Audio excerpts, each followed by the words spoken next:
ನೋಡ್ತಾ ಇದ್ದೀರಾ? ಎಲ್ಲರೂ ಹುಡ್ಕೋತಾರ? ನಿಮಗೆಲ್ಲ ಹಾಸಿಗೆ, ಪಿಲ್ಲೋ, ಆಮೇಲೆ ಬೆಡ್ಶೀಟು, ಆಮೇಲೆ ನಿಮಗೆ ಬಾತ್ರೂಮ್ ಕಿಟ್ಟು, ಸೋಪು, ಎಲ್ಲ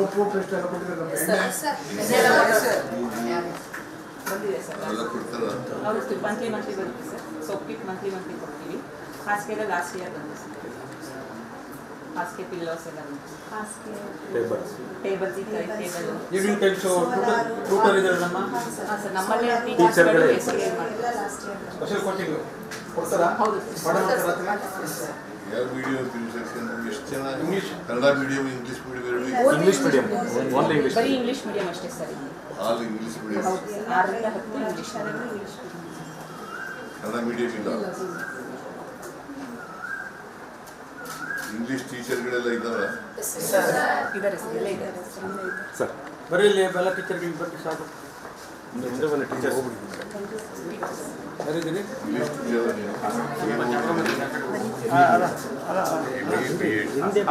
ಈ ಕಡೆ ಬಂದು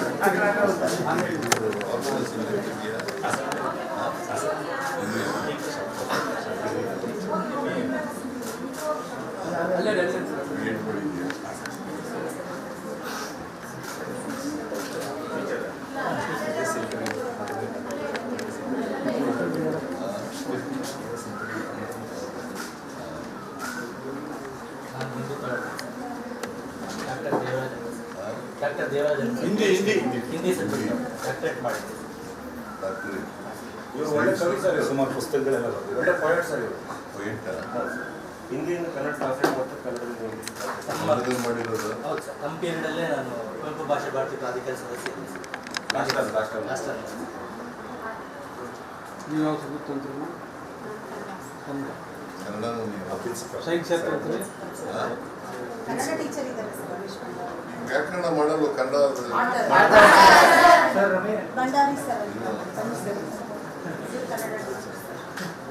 ನಿಮಗೆಲ್ಲ ವ್ಯಾಕರಣ ಹೇಳ್ಕೊಟ್ಟಿದ್ದಾರೆ. ಏನಂತ ಹೇಳ್ಕೊಟ್ಟಿದ್ದಾರೆ? ಛಂದಸ್ಸು, ಸಮಾಸಗಳು, ಸಂಧಿ ಅಂದ್ರೆ ಏನು? ಎರಡು ಪದಗಳು ಸರ್ ಕೂಡಬೇಕಂದ್ರೆ ಅದು ಪದ ಹೋಗುತ್ತೆ. ಅಕ್ಷರಗಳು ಎಡೆಬಿಡದೆ ಸೇರುವುದೇ ಸಂಧಿ. ಹೆಣ್ಮಗಳಿದ್ರಲ್ಲ ಹಂಗೆಲ್ಲ ಮಾತಾಡಕ್ಕಿಲ್ಲ, ಬಿಟ್ಟು ಮುಟ್ಟಂಗಿಲ್ಲ. ಹೆಣ್ಮಕ್ಳು ಜಾಗ ಇದೆ. ಎಷ್ಟು ವಿಧ ಇರೋದು? ಸಂಧಿಗಳಲ್ಲಿ ಎಷ್ಟು ವಿಧ ಇದೆಯಾ? ಯಾರಲ್ತೆ ನೋಡ್ತೀಯಾ? ನನಗೆ ಸಂಧಿಗಳಲ್ಲಿ ಎಷ್ಟು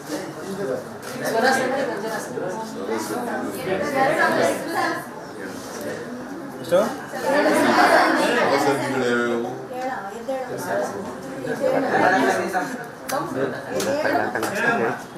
ಸಂಧಿ, ಸ್ವರ ಸಂಧಿ, ವ್ಯಂಜನ ಸಂಧಿ, ಲೋಪ ಸಂಧಿ. ಇಲ್ಲ ಕಳಿಸ್ರಿ. ಹೇಳಪ್ಪ ಏನು? ಈ ಕಡೆ ನಾನು ಹೈಸ್ಕೂಲಲ್ಲಿ ಓದಿರೋದು 4 ಗ್ಯಾಪ್ ಹಿಡಿದಿದ್ದೀನಿ.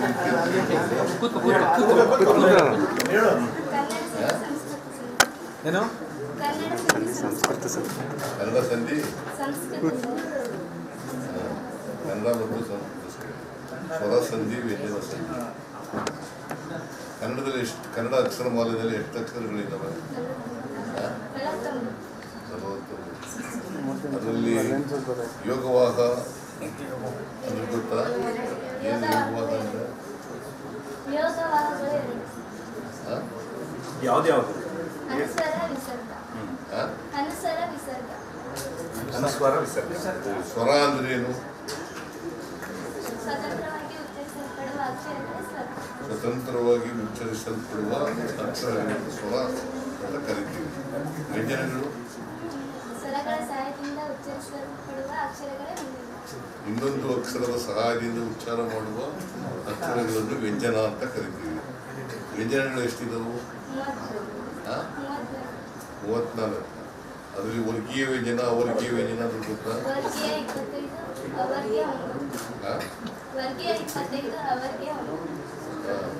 ವ್ಯಂಜನಗಳಲ್ಲಿ ಯಾಕೆ ಕವರ್ಗ ಅಂತ ಯಾಕೆ ಕರಿತೀವಿ? ಕವರ್ಗ, ಚವರ್ಗ, ಟವರ್ಗ, ತವರ್ಗ, ಕವರ್ಗ ಅಂತ ಯಾಕೆ ಕರಿತೀವಿ?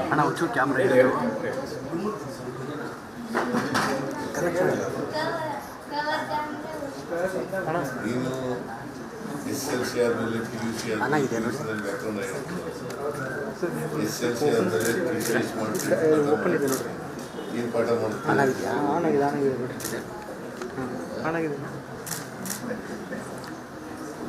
ಅಲ್ವಾ? ಸ್ವಲ್ಪ ಭಯ ನಿಮ್ಮ ಎದುರುಗಡೆ ಹೇಳೋದು ಸ್ವಲ್ಪ ಭಯ ಚೆನ್ನಾಗಿ ಓದ್ತಾರೆ ಸರ್. ಕವರ್ಗ ಅಂತಂದ್ರೇನು? ಬಿಜಾಪುರ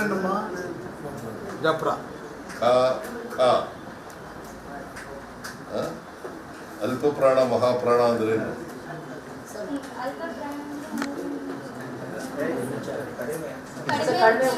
ಅಲ್ಪ ಪ್ರಾಣ ಮಹಾಪ್ರಾಣ ಅಂದ್ರೇನು? ಕಡಿಮೆ ಉಸಿರಿಂದ ಉಚ್ಚರಿಸಲ್ಪಟ್ಟ ಅಕ್ಷರಗಳನ್ನು ಅಲ್ಪ ಪ್ರಾಣ ಅಂತಾರೆ ಸರ್. ಜಾಸ್ತಿ ಉಸಿರಿಂದ ಉಚ್ಚರಿಸಿದ್ರೆ ಅದೇ ದೀರ್ಘ ಅಕ್ಷರ. ಯಾವ್ಯಾವ ಅಲ್ಪ ಪ್ರಾಣಗಳು ಮಹಾಪ್ರಾಣಗಳು? ಸರ್ 1 ಮತ್ತು 3 ಅಕ್ಷರ ಅಲ್ಪ ಪ್ರಾಣ, 2 ಮತ್ತು 4 ಹ್ರಸ್ವಸ್ವರ ದೀರ್ಘಸ್ವರ ಅಂದ್ರೆ ಗೊತ್ತಾ? ಏನು ಹ್ರಸ್ವಸ್ವರ? 1 ಮಾತ್ರ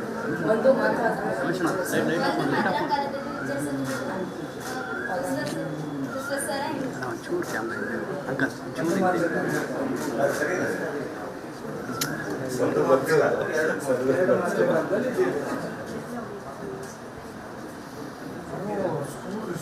ಗೌರ್ಮೆಂಟ್ ಸ್ಕೂಲು ನಾನು 2003 ತಗೊಂಡೆ.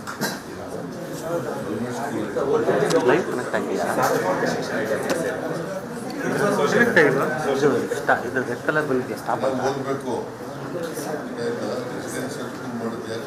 ರೆಡ್ ಇದೆ ಸರ್, ಮತ್ತೆ ಏನಕ್ಕೆ ಫೋನ್ ಮಾಡೋದು? ಯಾವ ಕಾಲದಲ್ಲಿ ಪ್ರಾರಂಭ ಆಗಿದೆ? ಯಾವ ಇಸ್ವಿನಲ್ಲಿ? ನವೋದಯ ಶಾಲೆ ರಾಜೀವ್ ಗಾಂಧಿ ಅದು ಸೆಂಟ್ರಲ್ 94-95ರಲ್ಲಿ ಲೈಟ್ ತೆಗೀರಿ ಆ ಕಡೆ. ನಾನು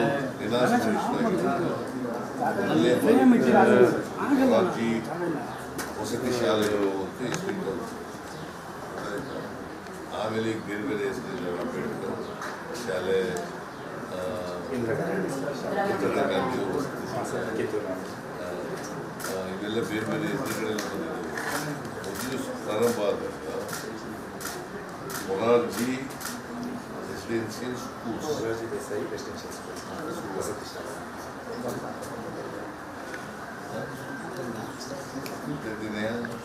ನಾನು ಪ್ರಾರಂಭ ಮಾಡಿದ್ದು ನಿಮ್ಗೆ 15 ತಿಳ್ಕೊಳ್ಳೋದು. ಸಾಹೇಬರು ಫೈನಾನ್ಸ್ ಮಿನಿಸ್ಟರ್ ಇದ್ದಾಗ ಸ್ಟಾರ್ಟ್ ಮಾಡಿದ್ದಾರೆ. 94-95 ಫಸ್ಟ್ ಟೈಮ್ ನಾನು ಫೈನಾನ್ಸ್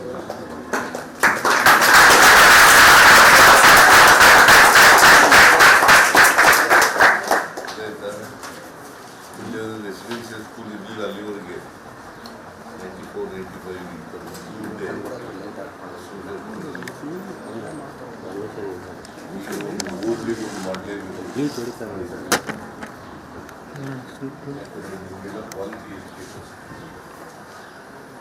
ಗುಣಮಟ್ಟದ ಶಿಕ್ಷಣ ಸಿಗಬೇಕು. ಬರೀ ಶ್ರೀಮಂತರ ಮಕ್ಕಳು ಬಡವರ ಮಕ್ಕಳಿಗೆ, ಹಳ್ಳಿ ಮಕ್ಕಳಿಗೆ, ದಲಿತರಿಗೆ ಅವ್ರದ್ದು ಕ್ವಾಲಿಟಿ ಗುಣಮಟ್ಟದ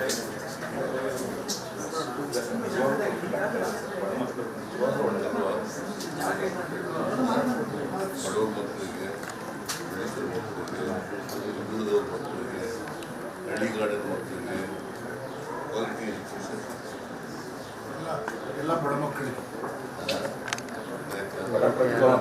ಅಣ್ಣ ಲೈಟ್ ಹಾಕ್ಬಿಡೋಣ, ಕಡೆ ಈ ಕಡೆ ಲೈಟ್ ಹಾಕ್ಬಿಡೋಣ, ಬೀಚ್ ಹೊಡಿತಕ್ಕ ಒಂದು ಕಡೆ ಬರ್ಬೇಕು, ಇಲ್ಲಾಂದ್ರೆ ಎರಡೆರಡು ಕಡೆ ಲೈಟ್ ಮಾಡೋದು. ಯಾರು ಸುತ್ತಲ್ಲ ಆಯ್ತಾ?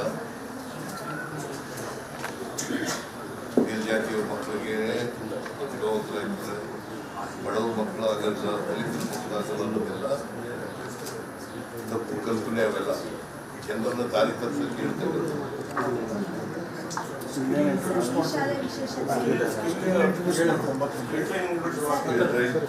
ಸ್ಕಿಲ್ ಡೆವಲಪ್ಮೆಂಟ್ ಟ್ರೈನಿಂಗ್ ಕೊಡ್ತಾ ಇದ್ದಾರೆ.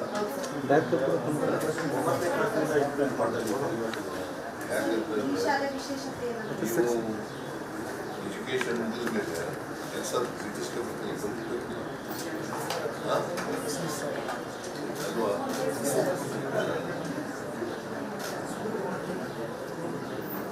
ತಂದೆ ಏನು ಮಾಡ್ತಾರಮ್ಮ ಇಲ್ಲಿ ಬಗ್ಗೆ ತಿಳ್ಕೊಂಡಿದ್ದೀರ? ಬಸವಣ್ಣ ಬಸವೇಶ್ವರ ತಿಳ್ಕೊಂಡಿದ್ದೀರ ಅವ್ರ ಬಗ್ಗೆ? ಬಸವಣ್ಣ ಏನು ಮಾಡಿದ್ರು ಅವರು? ಬಸವಾದಿದ್ದನು ಏನು ಮಾಡಿದ್ರು? ಏನು ಬದಲಾವಣೆ